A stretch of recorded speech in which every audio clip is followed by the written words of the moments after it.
प्रिय छात्रों, आज हम आपकी 7वीं कक्षा का पंचम पाठ है जिसका नाम है पंडिता रमाबाई। इसका बचा हुआ हिस्सा हम करेंगे। अभी तक हमने इनके जन्म के बारे में, इनके माता पिता के बारे में पढ़ा, किस प्रकार उसके बड़ी बहन और माता पिता की मृत्यु हुई, और उसके बाद उससे पहले हमने पढ़ा उन्होंने अपनी माता से संस्कृत शिक्षा प्राप्त की, और उसके बाद उनके पिता, माता और बड़ी बहन का देहांत हो गया था अकाल के कारण। और उसके बाद वह अपने भाई के साथ, जो उसका उनके बड़ा भाई था, उनके साथ वो पूरे भारत में घूमी। और उसके बाद जब वो घूम रही तो वह घूमते घूमते कहाँ पहुँची, कलकत्ता नगर पहुँची। और वहाँ पर संस्कृत की विद्वत्ता के कारण उन्हें पंडिता सरस्वती, ये 2 उपाधियों से उनको विभूषित किया गया, अलंकृत किया गया।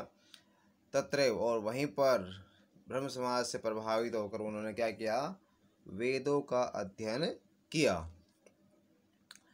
फिर उन्होंने क्या किया, जो महिलाएं थी वहाँ की, उनकी शिक्षा के लिए वहाँ पर उन्होंने आंदोलन प्रारंभ किया। उसके बाद उन्होंने बांकीपुर न्यायालय में श्रीमान विपिन बिहारी दास के साथ क्या कर लिया, 1880 ईस्वी में उन्होंने विवाह कर लिया। और दुर्भाग्य था उनका कि 1.5 वर्ष के पश्चात ही वे दिवंगत हो गए, उनकी मृत्यु हो गई तदनंतरम। और उसके बाद वह अपनी पुत्री मनोरमा के साथ अपनी जन्मभूमि महाराष्ट्र में वापस आई, और उन्होंने वहाँ पर महिलाओं के सम्मान और शिक्षा के लिए अपना सारा जीवन अर्पित कर दिया। और जब भारत में एक हंटर शिक्षा आयोग आया था, उनके सामने उन्होंने नारी शिक्षा के विषय में अपना मत प्रस्तुत किया। और उसके बाद वह उच्च शिक्षा के लिए इंग्लैंड देश में गई, और वहाँ पर उन्होंने ईसाई धर्म में स्त्रियों के विषय में उत्तम विचारों से वह प्रभावित हुई। यहाँ तक हमने ये आपका पाठ पढ़ा था। करते हैं आज इसका बाकी बचा हुआ हिस्सा।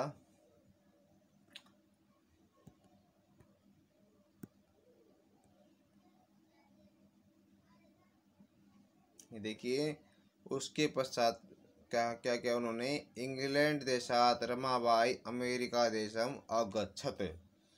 फिर रमाबाई इंग्लैंड देश से अमेरिका देश में गई। आगे देखिए, तत्र सा भारतस्य विधवा स्त्रीणाम सहायतार्थम अर्थसंचयम अकरोत्। और वहाँ पर उन्होंने भारत की विधवा स्त्रियों के लिए धन इकट्ठा किया। भारतं प्रत्यागत्य मुंबई नगरे सा शारदा सदनम अस्थापयत।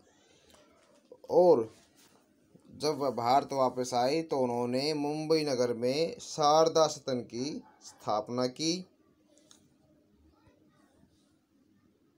अस्मिन आश्रमे, इस आश्रम में निस्सहाय अर्थात बेसहारा, जिनके पास कोई सहारा नहीं था, क्या होता है इसमें, अस्मिन आश्रमे निस्सहाय स्त्रिय निवसन्ति समय, जो उन्होंने शारदा सदन स्थापित किया, इसमें इस आश्रम में निस्सहाय अर्थात बेसहारा स्त्रियां निवास करती थी।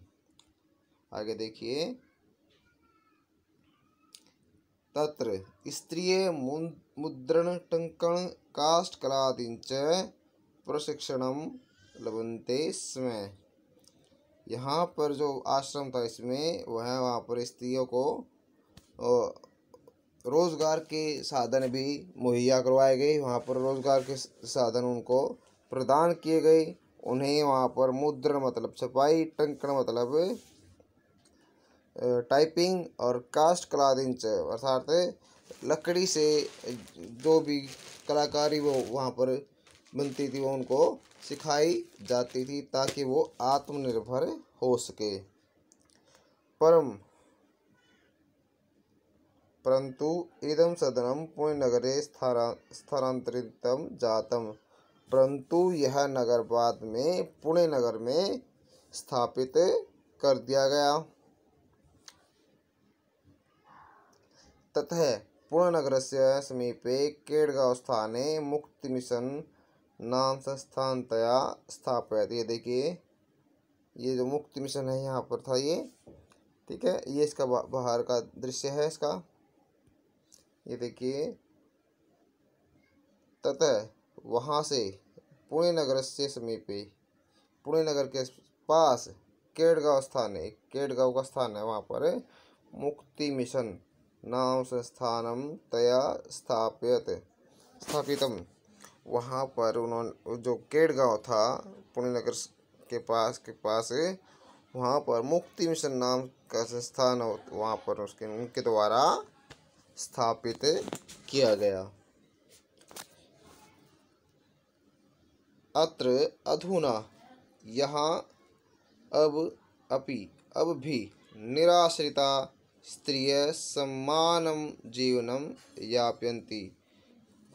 और यहाँ भी जो निराश्रिता मतलब जो बेसहारा स्त्रियां थी वह सम्मान पूर्वक जीवन अपना यापन करती थी।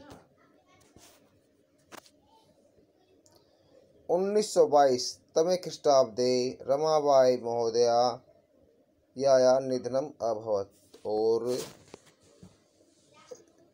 जिस रमाबाई ने महिलाओं के लिए इतना योगदान दिया, उनके लिए इतने मेहनत की, परिश्रम की, उनके लिए आंदोलन किए, और उस रमाबाई का 1922 तमे ख्रीष्टाब्दे रमाबाई महोदया निधनम अभवत। और 1922 में ईस्वी में रमाबाई महोदया का निधन हो गया। सा देश विदेशानां अनेकासु भाषासु निपुणा आसीत। वह देश और विदेश की अनेक भाषाओं में निपुण थी। समाज सेवाया अतिरिक्तं लेखन क्षेत्रमपि तस्याः महत्वपूर्ण अवदानम् अस्ति। समाज सेवा के अतिरिक्त लेखन के क्षेत्र में भी उनका महत्वपूर्ण योगदान था। स्त्री धर्मनीति हाई कास्ट हिंदू वीमेन इति तस्याः प्रसिद्धं रचनाद्वयं वर्तते। इसमें बताया अंत में स्त्री धर्मनीति और हाई कास्ट हिंदू वीमेन, ये इति तस्याः प्रसिद्धं रचनाद्वयं वर्तते। यह उनकी दो प्रसिद्ध रचनाएं थी जिनका नाम क्या था, आप सभी मेरे साथ बोलेंगे एक बार इनको, स्त्री धर्मनीति और हाई कास्ट हिंदू वीमेन। एक बार दोबारा से बोलेंगे, स्त्री धर्मनीति और हाई कास्ट हिंदू वीमेन, ये उनकी दो रचनाएं थी। ठीक है, तो ये तो हमारा पाठ था, बहुत अच्छा पाठ था, जिसका नाम था, क्या नाम था बताइए आप? हाँ, पंडिता रमाबाई। यह पाठ आपका पूरा होता है।